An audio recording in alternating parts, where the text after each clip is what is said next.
A very big hello to all my dear students. So, welcome to the alphabetical series of your favorite channel, You and I with Dr. Ruchi Rai. So, which alphabet today? Yes, this time it is H.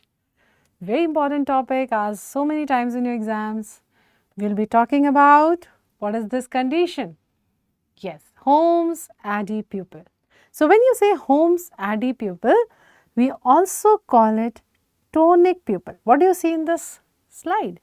If this is the right eye of the patient, this is the left eye, I am showing the light from this side.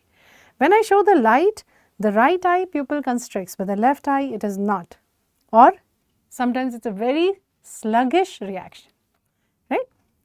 When I am showing the near stimulus, both eye is fine and the reaction is normal, but when I take that finger away, now that stimulus is gone, what happens in the left eye? It is still constricted, does not come back to normal as in the right eye. This is still constricted. That means it takes time to come back. This is the reason Holmes-Addy pupil is also called tonic pupil. Takes time, tonic, stubborn, isn't it? So, this is tonic or Holmes-Addy pupil. Number 1, why does it happen? This is due to either lesion in the ciliary ganglion. So, it is the efferent pathway. Please revise your pathway. Pupillary light reflex pathway is absolutely very important to understand and answer all the questions on pupillary reactions, abnormal or normal. Okay. So, it is the lesion of ciliary ganglion, efferent pathway, or short ciliary nerves. This is the reason of getting Holmes-Addy pupil. Right. So, what do you see here in Holmes-Addy? Holmes-Addy pupil patient, generally she is a middle aged female, next important point, and what she is going to observe is one eye pupil is dilated. So, she can actually see the difference in the pupil size in the daytime. So, it is anisocoria which is more in the daytime. Daytime when we expect the pupil to constrict, it is not constricting, right, and there can be photophobia due to mid dilated pupils. So, this is your exam question. What is the position of pupil in Holmes-Addy? As I just said, we will answer mid dilated pupil. Okay.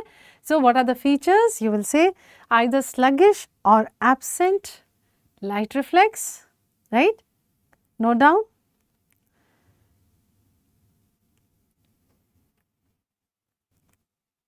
Okay. So,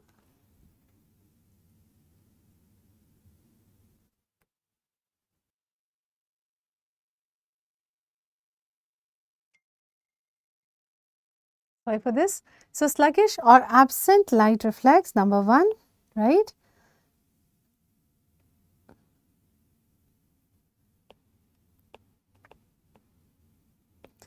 And what about near reflex? You will say sluggish accommodation reflex or near reflex, and even sluggish tendon reflexes like knee jerk, reflexes like knee jerk.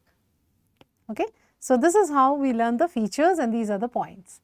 Now, very important, how do you confirm it's Holmes-Addy, right? So, we do a test. What is that test called? So, the test is we put pilocarpine. So, normally when you put a pilocarpine, a very low concentration of pilocarpine, that is say around 0.125%, nothing happens in a normal eye.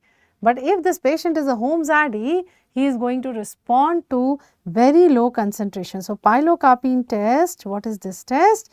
We are giving 0.125% of pilocarpine in the eye, and if it constricts, definitely this is Holmes-Addy. Why? Because why it is doing so? Due to denervation hypersensitivity. Due to denervation hypersensitivity. Okay, so if we are clear with this, we next talk about is the question that we will solve. This was a recent INICET question for you all. Which of the subsequent options aids in the distinguishing a fixed dilated pupil? And these were the options. How will you distinguish then phenylephrine, pilocarpine 1% or 0.1%?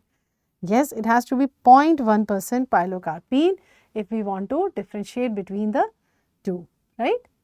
So, that was the answer of this question, right? Hope you enjoyed. Thank you so much. Stay blessed and keep smiling.